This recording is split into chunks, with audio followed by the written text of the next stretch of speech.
かすっごい光の塊がふわふわ降りてる。人間の思い込みって面白いな。一方の世界だったら変わるかもしれないんで。ウルトラマンすごいと思うんだよね。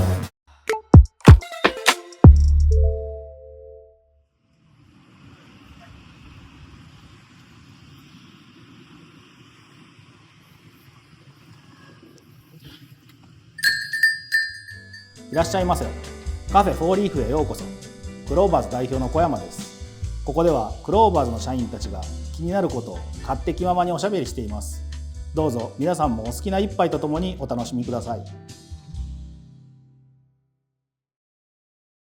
まあもう一個あるんですけど。じゃ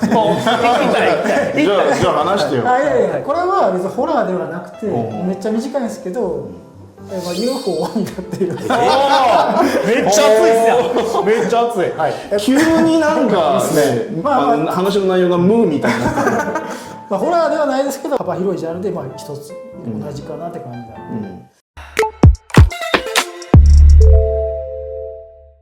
これは僕がちっちゃい時に僕のお父さんの実家に帰った時の話なんですけど、僕の父がなんとか村っていうところに住んでて、もうすごい山の上で、カーナビにも映らへんようなところ、もうすごい偏僻な場所で生まれ育って、僕がちっちゃい時に、おばあちゃんのところお父さんの実家に帰って、11時ぐらいですかね、夜の。に帰ろうとした時に僕と妹がいてて、僕らもちっちゃいんでもうその時間だともう眠たいので、寝てたらですね、父親の方から「起きろ」って言われて「何?」って言われたら「あれ」みたいな感じで見たら、なんかすっごい光の塊がふわふわ浮いてて、もうふーっとなんかゆっくり山のふもとに消えていったっていうのを見たっていうあれは UFO なんです。すごいなんかね、アメリカの農夫が見たような話だよね。そうですね。その後なんかそこの牧場で牛が連れ去られてたとかそういうのは一応全くないですか。なんかそう隕石のなんかとかいろいろあると思うんですけど、そういうなんか特になんか周りでそんなこともなかったみたいなので、もう何だったんだろうなっていうのが一回経験あります。UFO とかはちょっとロマンあるかもしれないね。俺小学校の時に昔 UFO 番組とかって昭和の時代よくやってて、その UFO 特集をリビングで俺と母ちゃん2人で見てた時になんかピーってすごい高周波の音が聞こえ出して、でちょうどなんかそのホラーっぽい演出でその UFO から宇宙人が来てなんか何かを連れ去ってみたいなことをやってる場面だったから、そのピーって音が鳴り始めた時に俺と母ちゃんもちょっと騒然として「えっ?」てタイミング的に「え?」で2人とも UFO とは言わないんだけどもう無言でふーって窓のとこに行ってカーテン開けてもう「え?」とかって見てたんだけどなんか湯沸かし器が壊れてて全然反対側のキッチンの湯沸かし器から変な異音がしてただけなんだけど、もうシチュエーション的に2人とも無言で窓から外を見てるっていう。後から分かったってことですか？そう何もないから、で音の発生源を探ったらこれ湯沸かし器だあそこのって2人とも UFO だとは言ってないからでも無言で2人ともスーってて窓の外から空を見てた自分たちが2人ともすげえ恥ずかしくなって人間の思い込みって面白いなっていう話なんですよ。UFO 話は僕は持ってないですね。大好きなんですけどね、そういう話も。そうなんだよ。だから俺も実際には見てないけど、でもそれロマンはあるよね。UFO は見てみたいかな。宇宙人はだって絶対いるわけ。それはいるとは思いますね。来れるかどうかは別にしてね。でも来れるんだったら高度な技術を持ってるわけですから見てみたいよね。僕は小さい頃、今も若干そう思ってますけど、UFO は宇宙人じゃなくて未来人じゃないかみたいなことを思ってるタイプでしたね。なんかそのタイムマシーンなんじゃないのみたいな。だからこっち側に見つかったらあかんっていう。別に宇宙人なら最悪見つかってもいい気がするんですよね。別に侵略してきて降りても別にいいじゃないですか。わかんないですけどね。仮に未来から来てたとしたら過去変えたら、当然マルチバースっていう世界線もあるのかもしれないですけど、もし一本の世界だったら変わるかもしれないんで。今時の考え方で言ったらもしかしたらその平行世界から来た誰かっていうことも考えられるかもしれないし。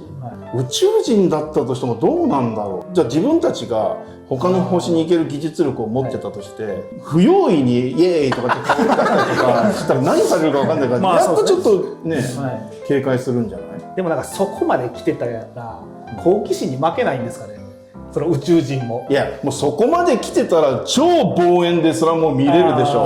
なるほど。そんなもっと近寄っていこうぜとかっていうなんか解像度がみたいな、いや UFO 作ってるのに今解像度の話するっていうさ、もう UFO が飛んでくるような科学レベルならもうリアルにも見えてる、リアルに声も何だったら拾えてるし、もう何だったらこの空間にその 3D でホログラムをみたいなことになってるんじゃないですか。ふむふむって言って、こんななんかさ4対3のブラウン管でなんかゴンゴンみたいなそこだけ昭和みたいなさ、そんな宇宙人になる。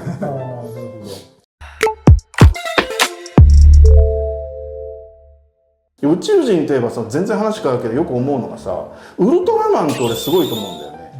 特にウルトラセブンってあれ確か天体観測員なんだよね。セブン自体がどうですか？ウルトラセブン、だからその戦闘要員じゃないんですよ。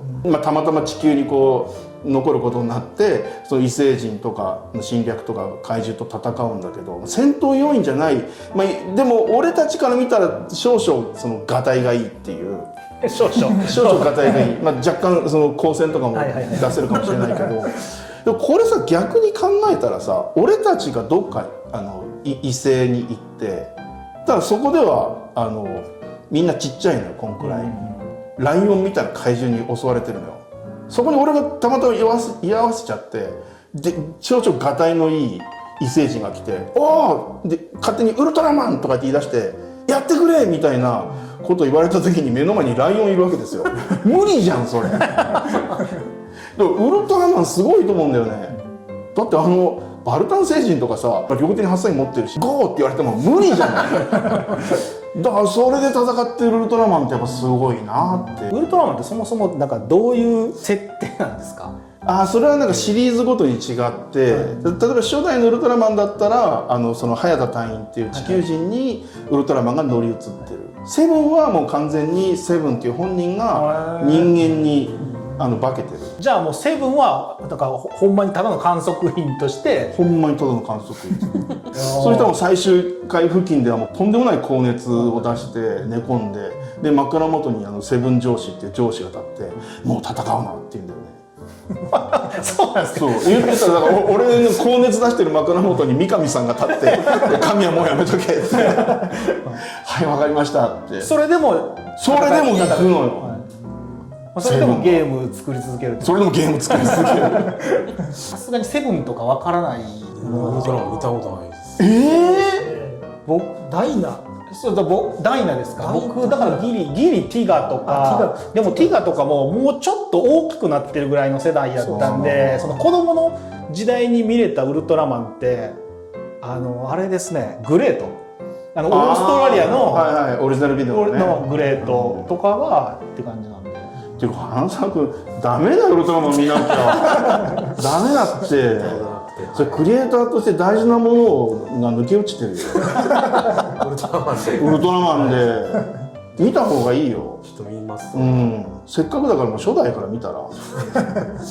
あれどれぐらいあるんですかシリーズって。だからウルトラマンセブン、帰ってきたウルトラマン、ウルトラマンエースで、ウルトラマン太郎でウルトラマンレオでそこから時間が少し空いてウルトラマン80か。その後グレートとかウルトラマンパワードとかしばらく放映しない時期があって、でティガかな。だいぶ先は長いよ。履修しないといけないものがない。ごめん俺も全部は見てないけど。だって今ビデオで見れるみたいな。それこそウルトラサブスクっていうのがあって、あるんですか？ウルトラマンだけがもうたっぷり見られる。それまで入れとは言わないけど、なんか他のサービスで見れなかったかな、わかんないけど、ぜひ見せてあげたい。エンタメとして必須なるの会社で入るんで、ウルトラマンのサブスクに。ウルトラサブスクはじゃあ入っときますか。全然。ゲーム作っててウルトラマンのこれみたいなことあるから、その時すぐ見れるようにしときたいよね。休憩でみんなで1話ずつ。常時流れてる。何の会社か分かんないですけど。いや常時流れるってそんないい加減な流し方してる。ちゃんと上映会しないと。しっかり集中して。やっぱいいな。そういう履修せなあかんもん大量にあるからなこの会社。そうですよ。ジョジョも全部見られてジョジョも全部読まれてます。まだ読んでないの？いや僕は読んでますよジョジョ。僕はジョジョ好きなんで。はい。大西君のエピソードでした。そのエピソードでした。まあ信じるか信じないかはあなた次第。